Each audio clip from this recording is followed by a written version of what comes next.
En nuestro comentario editorial leíamos algunas de las revelaciones que brindó ayer en una charla privada en un banco de inversión Luis Vicente León, presidente de Data Analysis. En esta, en esta charla, él reveló las preferencias para las elecciones primarias. María Corina Machado tiene 32% contra 19% de Enrique Capriles Radonsky. Y muy lejos está Carlos Prosperi con el 2%. Los demás precandidatos ni siquiera figuran. Pues bien, María Corina Machado sería entonces la candidata ganadora en las primarias, pero María Corina está inhabilitada. Reveló León, dice, se estima, con relación, parece impensable un acuerdo en el seno del gobierno para habilitar a María Corina Machado. ¿Puede María Corina Machado inscribirse en el Consejo Nacional Electoral si resultara electa en las primarias? Luce imposible con la información que tenemos hoy. Fue lo que dijo Luis Vicente León. Y entonces, ¿qué tenemos por delante? Hashtag inhabilitados. ¿Y ahora qué? Ese es nuestro foro en la mañana de hoy. Para ello contamos con el doctor en Ciencias Políticas Ángel Álvarez en Toronto, en Canadá. Ángel Mías, gracias por acompañarnos. Ángel, no te oigo. Tienes el mute seguramente. A ver, a ver. Ya estamos. Ah, bueno, vamos a ver qué ocurre. Ya estamos volviéndolo a llamar. Y en la ciudad de Caracas está el periodista y analista político Pedro Pablo Peñalosa. Pedro Pablo, muy buenos días.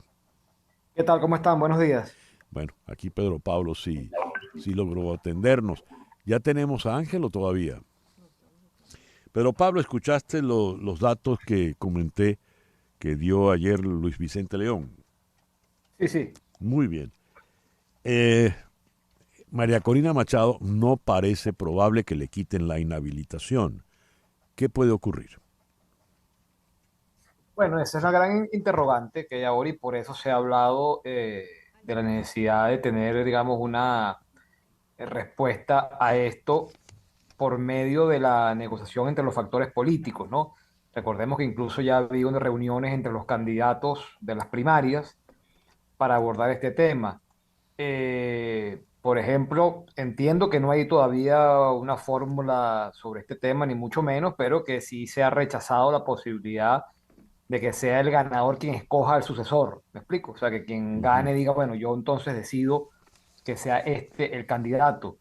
Eso estaría descartado. Pero también vemos que el discurso en principio es el de señalar que debe hacerse todo el esfuerzo para que se respete al ganador de las primarias. Eso lo ha dicho desde el mismo presidente de la Comisión Nacional de Primaria, Jesús María Casal, pero también lo han dicho otros candidatos, ¿no? Andrés Velázquez y por supuesto María Corina Machado. Aunque, repito, existe la inquietud, la preocupación de qué hacer, porque claramente el chavismo no está ahorita dispuesto a permitir que un candidato que esté inhabilitado pueda postularse. Entonces, bueno, eso es lo que ha generado también toda esta preocupación sobre la candidatura de Machado, el temor de que si no le permiten inscribirse, entonces llame a boicotear la elección, llame a la abstención y hay una nueva división en la oposición. Pero bueno, eso es lo que está ahí, digamos, en la discusión y el debate político precisamente por la inhabilitación, ¿no? Ya. Hablaba Pedro Pablo Peñalosa. Ahora sí está con nosotros el doctor Ángel Álvarez. Ángel, muy buenos días. ¿Está con nosotros o no? A ver, creo que todavía no está. Bueno, seguimos esperando por Ángel Álvarez, cuya opinión, por supuesto, nos interesa mucho. A ver, Ángel. Hola, hola. Hola, ahora sí está con nosotros Ángel Álvarez. Ángel, no sé si oíste la intervención de Pedro Pablo Peñalosa. Sí, perfectamente bien. Y no sé si escuchaste cuando en la introducción dije algunos datos que ayer reveló Luis Vicente León en una charla en un banco de inversión. ¿Las oíste? No, los datos no, Bueno, lamentablemente. básicamente María Corina Machado tiene una preferencia del 32% sobre 19% de Capriles Radonsky y 2% de Carlos Prosperi, que son los tres candidatos por los que se habló. Y cuando informó que parece impensable un acuerdo en el seno del gobierno para habilitar a María Corina Machado. Eh, y puede María Corina inscribirse en el Consejo Nacional Electoral si resultara electa en las primarias. León dijo, eso luce imposible según la información que manejamos. Y a ello le agrego lo que dijo Diosdado Cabello en una rueda de prensa. A estas alturas lo que diga María Corina es absolutamente intrascendente. Ella ni va a participar en las elecciones, ni va a sacar al presidente Nicolás Maduro. Punto. ¿Qué puede ocurrir? Ese es el panorama que tenemos por delante. Me gustaría oír tu opinión, Ángel. Sí, bueno, yo quisiera ir un poquito más allá Vale. eh, que la mera coyuntura, porque Ujú. yo creo que el análisis de la mera coyuntura puede ser engañoso. Ajá. Es decir, una vez más, como muchísimas veces hemos estado en Venezuela, no estamos frente a una elección normal en la que un candidato aspira a competir con el gobierno y, digamos, se realizan elecciones y el candidato pierde porque no tiene los votos. Eso no es lo que ocurre en Venezuela. La situación política venezolana es muchísimo más compleja. Y aunque muy pocos lo han dicho, yo sistemáticamente, tal vez por razones de desviación profesional como profesor de ciencia política, intento verlo desde una perspectiva un poco más amplia. ¿Para qué sirven estas primarias? En primer lugar, estas primarias sirven para hacer algo, porque la oposición estaba absolutamente desmovilizada, desorganizada, desmotivada y sin ningún liderazgo visible unificador. Entonces es un acto, digamos, un poco de avivar un poco el ánimo del votante opositor, tanto en Venezuela como fuera de Venezuela. ¿Para qué otras cosas sirven estas primarias? Bueno, para tratar de generar un acuerdo entre los votantes opositores en relación a quién puede ser el vocero, el líder, la persona que encarne, digamos, si no el liderazgo, al menos la imagen opositora. Estas elecciones sirven para elegir un candidato que vaya a unas elecciones libres, competitivas, en las que la oposición pueda ganar con, digamos, con votos contra Maduro. Mira, no lo sé. Yo tiendo a creer que no, porque el régimen político venezolano se ha ido cerrando cada vez más y es bien claro que para estas elecciones el gobierno de Maduro quiere decidir quién es el candidato opositor. Ujú. Entonces, el dilema que tiene ahorita la oposición en sus manos no es tanto quién es el candidato para enfrentar a Maduro, cuál es el mejor candidato que puede enfrentar a Maduro para ganarle en el 2024, sino qué hacer frente a un gobierno con un fuerte componente autocrático que utiliza las elecciones para oprimir a la oposición, lo cual es Ujú. característico de esta naturaleza, de la naturaleza de este tipo de regímenes.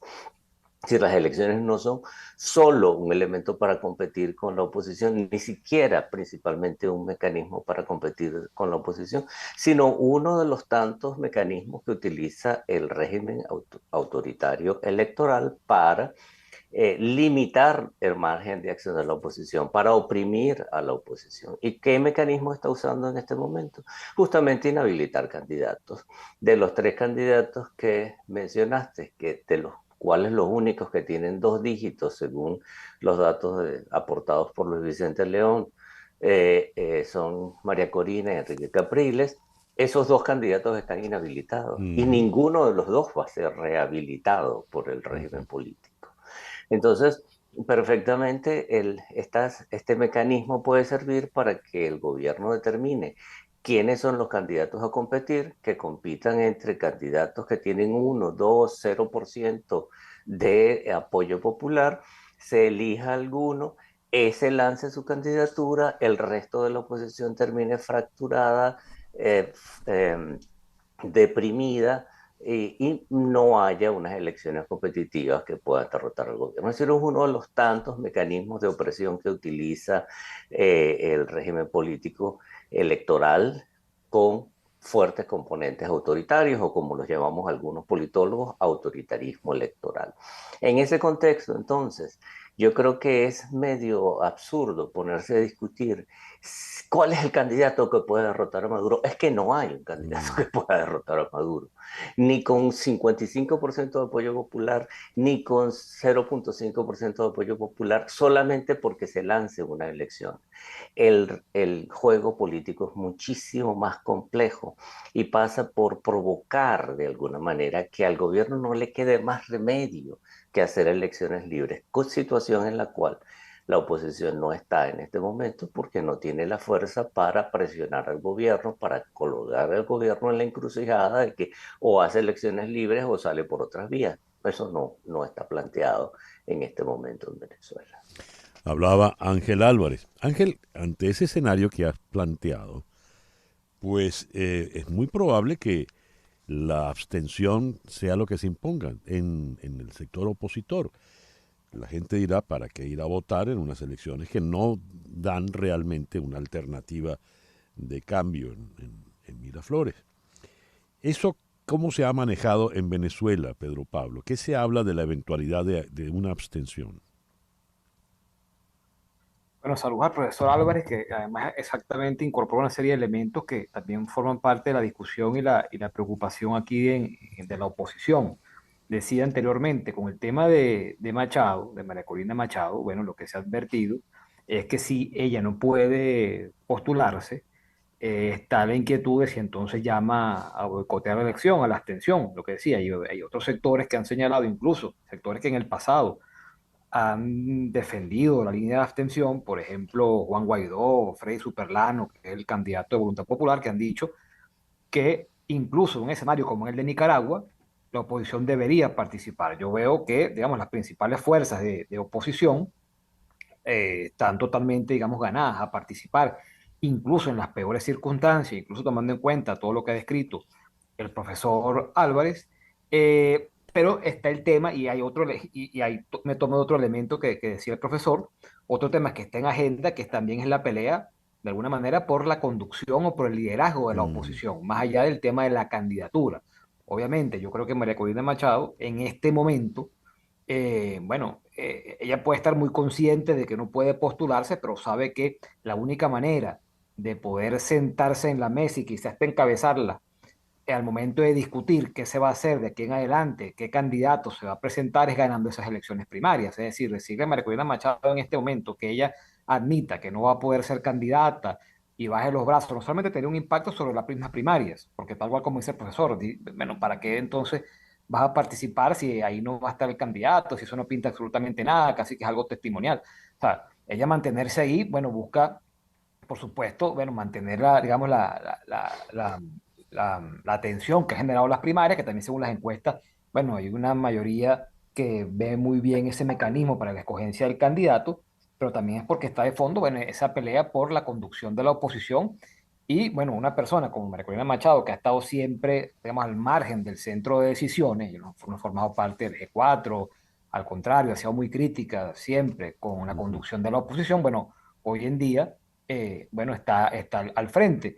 Tan así que, bueno, cuando aquí se hablaba de consenso, obviamente, siempre se hablaba de buscar el consenso para aislar a grupos radicales, extremistas, que han sido asociados con María Corina Machado. Y ahora resulta que, bueno, si vas a discutir los pasos a seguir, el candidato que vas a postular, sea cual sea, incluso en las circunstancias que ha descrito muy bien el profesor Álvarez, pues bueno, vas a tener que pasar y tomar en cuenta la palabra de María Corina Machado, sobre todo si termina ganando esas primarias, ¿no? Ujú. Entonces, yo creo que todos esos factores están ahí al final en la discusión, pero repito, con los partidos todos diciendo, digamos, ya lo que se vio en el año 2018 ya no está en la mesa. Todos han dicho que la vía es electoral y que hay que participar incluso en estas condiciones que se han descrito, ¿no? Ya. Hablaba Pedro Pablo Peñalosa. Vamos a hacer una pequeña pausa. Al regreso, me gustaría que comentasen algo sobre esto que les voy a leer. En la charla de ayer de León, planteó 3 escenarios para Nicolás Maduro, 3 escenarios que podría mover Nicolás Maduro. 1, incentivar la abstención. Dado lo que dijo Ángel Álvarez, va perfectamente en ese sentido. 2, estimular otros candidatos de la oposición. Y 3, que es lo que más me llama la atención, invocar una razón de fuerza mayor, las sanciones, por ejemplo, para suspender las elecciones. Vamos a una pequeña pausa y al regreso nos ocupamos de esto en nuestro foro de hoy, #inhabilitados. ¿Y ahora qué? Esto es En Conexión Radio por Éxito 107.1 FM en Miami. Continuamos en breve con César Miguel Rondón en Conexión Radio por Éxitos 107.1 FM. Bien, regresamos a nuestro foro en esta mañana, #inhabilitados y ahora qué, con el doctor Ángel Álvarez en Toronto y Pedro Pablo Peñalosa en Caracas. La pregunta que quedó en el aire, según los escenarios que planteó Luis Vicente León, escenarios para Nicolás Maduro. 1 es invocar una razón de fuerza mayor, las sanciones, por ejemplo, para suspender las elecciones. ¿Qué opinión te merece esto? ¿Eso es factible? Le pregunto a Ángel Álvarez. Bueno, sí, factible es mucho lo que uno pueda imaginarse que Maduro puede hacer para aferrarse al poder. Realmente en un régimen de este tipo, cualquier cosa es posible a la hora de defender los intereses de la élite en el poder y para mantenerla a ella en él. Sí. No obstante, aunque sea factible, yo le asignaría, al menos por ahora, una probabilidad muy baja porque los costos de hacerlo son muchísimo más amplios que los costos de hacer una elección en la cual haya un candidato que las circunstancias o unos candidatos que las circunstancias hagan posible, digamos, que compitan sin ofrecerle ningún reto importante al propio Maduro o a cualquiera que sea su destino en estas elecciones y que no lo obligan a suspender las elecciones. ¿Cuándo tendría que suspender esas elecciones? Porque no le quedaría más remedio. Bueno, si hubiese un solo candidato opositor con el apoyo de todos los votantes de la oposición, ejerciendo presión para que las elecciones fuesen libres. En esas circunstancias tal vez lo haría, pero yo no veo eso como un escenario posible, porque yo creo que de estas primarias no va a resultar una oposición unificada con una sola estrategia. Entre otras cosas, el segundo instrumento de manipulación que tú has mencionado, César Miguel, que identifica Luis Vicente, es que se estimulen Sí. a candidaturas extra primarias. Bueno, eso está ya hecho, pues hay varios candidatos que ya están allí compitiendo y que retan a la oposición, no solamente a Maduro, o principalmente a la oposición y no a Maduro. Entonces, tiene otros mecanismos en su mano distintos a la suspensión de las elecciones. Lo podría decir, sin duda alguna, tiene el poder para hacerlo. Lo querría hacer en este momento, yo creo que ahorita no le conviene tanto hacerlo. Habría que esperar un tiempo. Y me gustaría tu opinión al respecto. Hablaba el doctor Ángel Álvarez. Me gustaría tu opinión, Pedro Pablo Peñalosa. Sí, coincido en que esa creo que no es la prioridad, o sea, no es el primer escenario, ¿no? Que tendría Maduro. Creo que tiene muchas fichas todavía que jugar antes de llegar a ese extremo.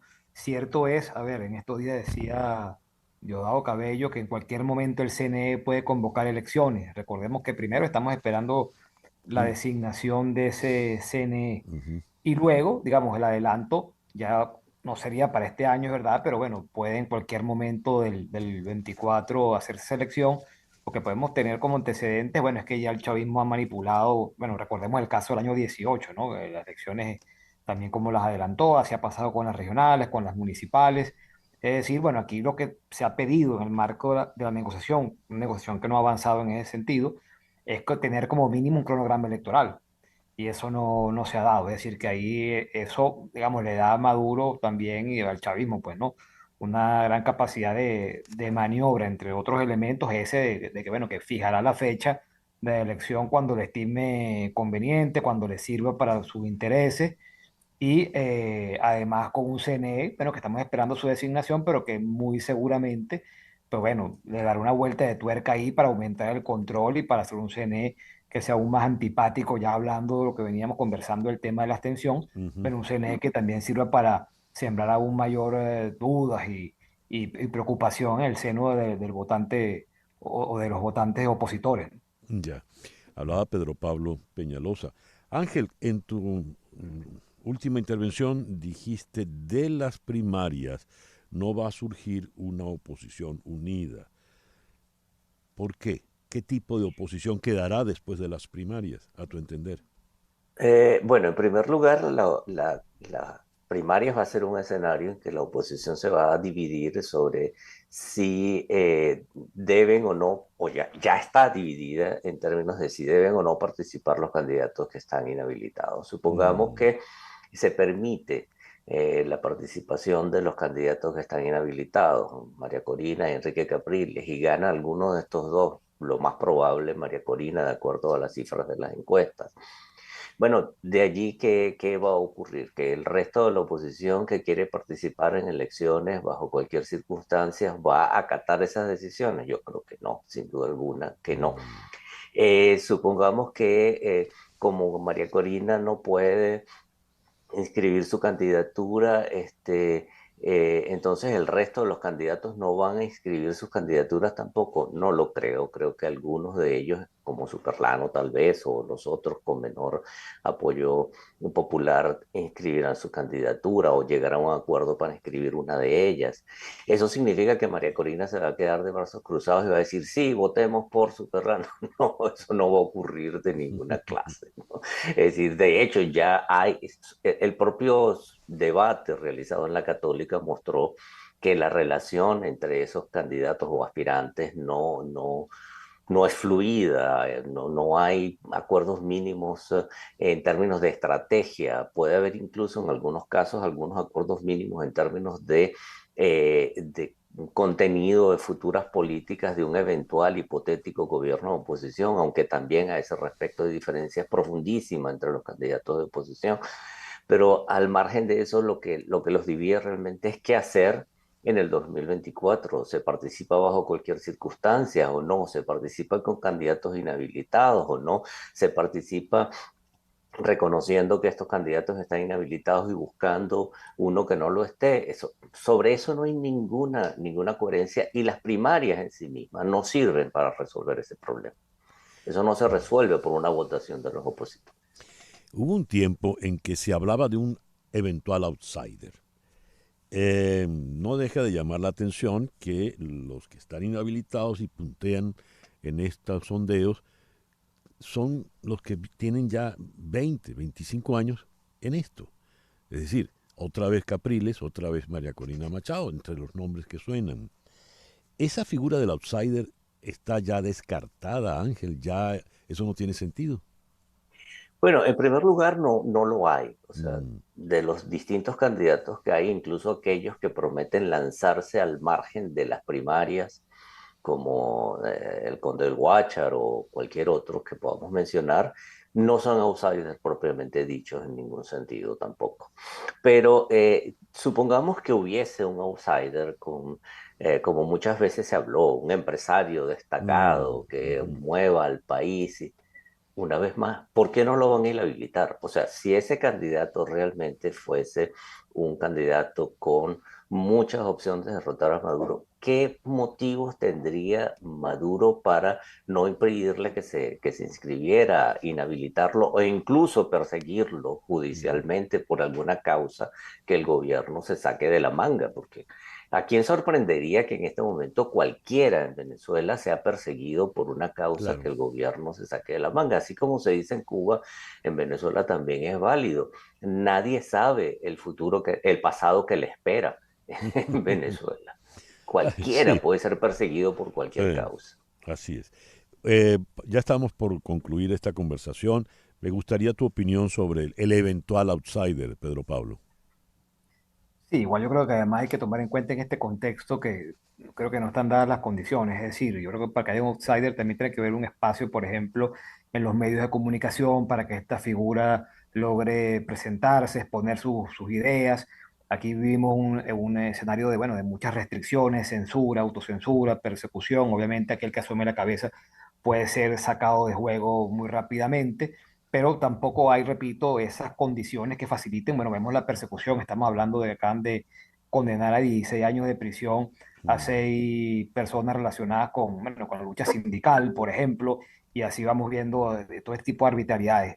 Yo con el tema de la división agregaría algo más, ¿no? Porque sí, es verdad que existen eh, diferencias desde el punto de vista estratégico, que se han ido expresando incluso en el marco de esta campaña de las primarias, como decía, también esa incertidumbre que deja ahí en el ambiente María Corina Machado sobre el tema de la inhabilitación y las reacciones que han generado y las respuestas que se han dado de parte de otros candidatos, pero yo también quiero, ya que estamos hablando de ese contexto, yo creo que, mira, en un país además donde se han levantado rascacielos, donde se abren negocios de un día para otro, no debe ser muy difícil conseguir a un grupo de empresarios que den 1 millón, 2 millones a una campaña para que arranque y se muestre como una alternativa, ¿no? Creo Ujú. que eso hay que tomarlo en cuenta también. Yo creo que aquí venimos no solamente con divisiones o fracturas, diferencias que se dan por diferentes enfoques que existen en el terreno, sino porque también el chavismo juega duro y no tiene que hacerlo directamente. O sea, no tiene que ir un ministro o alguien por el estilo, o alguien de la cúpula, sino gente que está a su alrededor y puedan también buscar incentivar este tipo de candidaturas alternativas, entre comillas, pero que claramente lo que buscan es generar, bueno, confusión y limitar las opciones de la oposición. Pedro Pablo, te agradezco mucho que nos hayas acompañado en esta mañana, el periodista Pedro Pablo Peñalosa. Muchas gracias a ustedes, un abrazo. Y muchísimas gracias a Ángel Álvarez, doctor en ciencias políticas desde Toronto. Ángel, muchísimas gracias por tu participación. Muchísimas gracias a ustedes y fue un gran honor participar con Pedro Pablo Peñalosa, cuyos análisis periodistas siempre sigo porque es realmente muy bien informado y muy preciso. Muy bien, muchas gracias. 10:21 de la mañana. Una pequeña pausa y ya regresamos en Conexión Radio por Éxitos 107.1 FM en Miami. En un momento regresamos con César Miguel Rondón en Conexión Radio por Éxitos 107.1 FM.